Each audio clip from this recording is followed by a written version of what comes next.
Во изминатото деноноќе се потврдени 46 нови случаи на COVID-19. Со ова бројката на диагностицирани случаи во државата се 663 лица. Ново потврдените случаи се во градовите Скопје 12, Куманово 13, Прилеп и Велес по 8, Струга 2, додека Тетово, Кочани и Пробишти по едно лице. Во изминатото деноноќе направени се 341 тест, а досега во земјава се направени 6571 тестирање на COVID-19. Моменталната состојба во нашата држава е 663 лица се заболени, додека пак излечени 37, смртни случаи имаме 30, додека пак активни случаи имаме 596.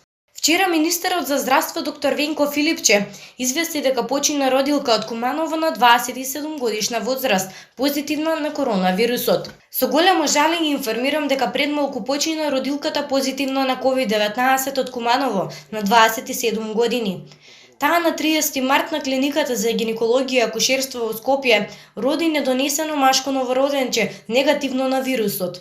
Родилката беше префрлена на инфективна клиника на 31 март поради влошена клиничка слика и отежнато дишење. И покрај напорите на лекарите, брзиот и агресивен развој на болеста беше фатален. Клиниката за гинекологија и акушерство информира дека бебето е во добра состојба, се уште на интензивна нега и под постојан надзор на тимот од клиниката, извести министерот на својата фејсбук страна.